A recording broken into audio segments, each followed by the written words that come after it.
국군방송 라디오 국민과 함께 국군과 함께 이번 코너는요. 자기계발을 위한 비결과 행복한 성공 노하우를 듣는 시간입니다. 행복한 성공 법칙 중소기업 마케팅 디자이너 조기선 씨 나오셨어요. 어서 오세요. 네, 반갑습니다. 자, 오늘은 어떤 얘기를 해볼까요? 오늘은요. 오늘의 주제는 커뮤니케이션의 기본에 대해서 말씀을 드려볼까 합니다. 네, 커뮤니케이션.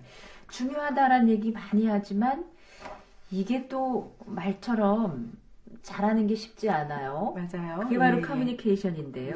네. 어찌 보면 모든 일상이 사실은 이 커뮤니케이션을 통해 이루어지는 거 아니겠습니까? 그렇죠. 이제 갈수록 우리 인간관계에서 커뮤니케이션이 중요해지는데요.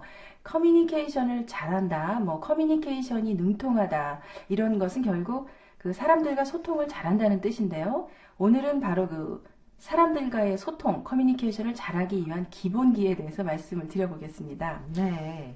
기본이라고 말씀하셨어요? 네네. 그러면 어떻게 출발하면 될까요? 네. 성경에 대접받기를 원하는 대로 남을 대접하라는 구절이 있죠. 또 공자님께서는 내가 하기 싫은 일은 남에게도 시키지 마라 하는 말씀을 하셨는데요.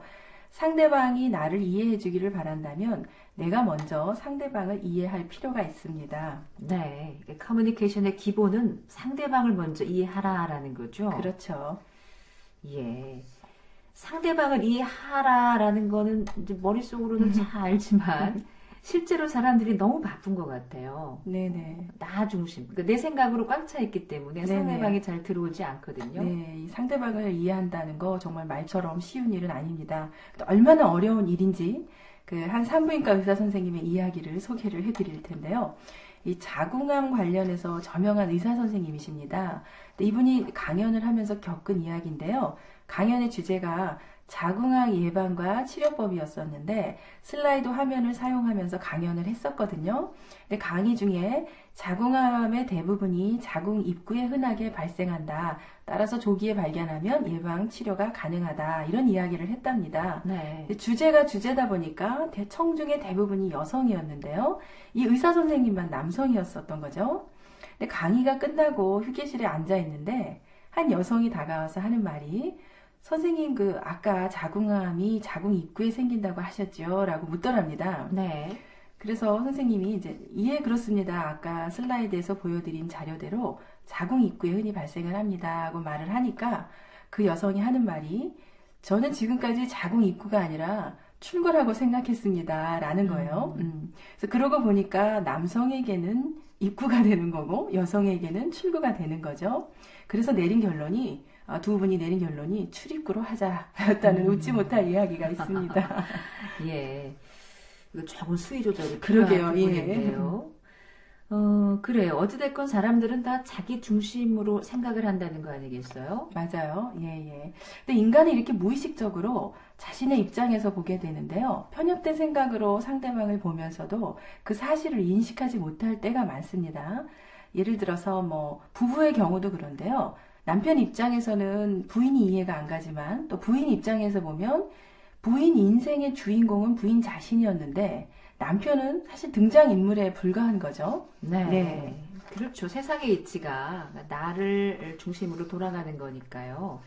하지만 말씀하셨듯이 커뮤니케이션의 기본은 타인에 대한 이해. 다른 사람은 어떤 생각을 하고 있을까? 그 사람 입장에서 한번 좀 생각해 보는 것부터 시작한다고 하셨잖아요. 네네. 근데 이제 우리가 평소에는 이런 것들을 잘 느끼지 못하고 살아가고요. 또 자기 주관으로 상대를 바라보고 평가하고 결론 짓고 그렇게 되는데 이해한다라는 말이 영어로는 understand잖아요. 네. 그래서 under는 아래, 밑에라는 뜻이고 stand는 서다. 즉 아래에 서다라는 뜻이 되는데요.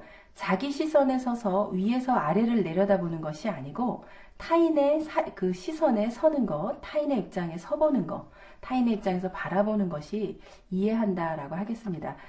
상대방을 이해하려는 마음으로 이야기를 들으면 상대방도 그걸 느끼거든요. 육감적으로 알 수가 있고요. 네. 강 박사님 혹시 부인들이 남편에게 갖는 3가지 불만이 뭔지 아십니까? 다른 건 몰라도 네. 말이 잘 안 통한 것 같아요. 맞습니다. 말이 안 통해요. 예, 바로 그냥 이 대망의 나는 한국말 하는데 네. 그 사람은 중국말 하는 것 같고 그렇지 않습니까? 네, 아주 그냥 1위를 바로 맞춰주셨는데요. 이 3대 불만이 3위가 바로 집안일을 도와주지 않는 것이랍니다. 네. 그리고 2위가 육아나 뭐 아이 키우는 일을 도와주지 않는 것이었고요. 안 도와주죠. 네, 대망의 1위가 바로 강 박사님 말씀하신 것처럼 대화가 안 된다. 말이 안 통한다. 였다랍니다. 예. 근데 부부 사이인데 왜 그런지 모르겠어요. 네, 그러니까 부인이 예를 들어서 뭐 어떤 이야기를 하면 남편들은 사실 잘 안 들어요. 예, 이렇게 들으려고 하는 것이 아니고 뭐 먼저 충고를 하려고 하거나 아예 무시하거나 뭔가 그냥 해결을 하려고 하거나 이런 이제 시선에서 바라보기 때문에 그러는데 부인들이 원하는 것은 일단 들어주고 알아주기를 바라는 거거든요. 네. 그 카운셀링 원칙 중에서도 상대를 변화시키려고 하지 말라는 것이 있거든요. 해결해 주려고 하지 말고 상대방의 기분을 이해하고 알아주는 것이 중요하겠습니다. 네. 이렇게 부인 말을 잘 안 듣다 보니까 지난번에 이제 얘기하고 어떤 일을 실행했는데 그거 왜 그렇게 했냐고 그때 가서야 뒤늦게 네네 결과만을 따지는 보고 남편들이 있는데요. 그러면은 또 혼나시잖아요. 네. 자, 이렇게 가까운 부부간의 관계라든가 또 풍부한 인간관계, 원활한 커뮤니케이션의 가장 기본이 되는 것은 바로 상대방 입장에서 바라보는 것이었고요. 사실 오늘 드린 말씀은 제 자신에게 더욱더 필요한 내용이 아니었나 생각을 합니다. 또 끝으로 주변에 계신 분들 중에 그 누구의 이야기를 먼저 들어주고 싶으신지 떠오르는 사람이 계셨는지 모르겠네요. 예. 그런 사람이 계셨다면 그분은 누구인지 오늘 그분의 이야기를 꼭 들어봐 주시기 바랍니다. 네. 좋은 얘기 잘 들었어요. 고맙습니다. 네, 감사합니다. 행복한 성공 법칙이었고요. 중소기업 마케팅 디자이너 조기선 씨와 함께했습니다.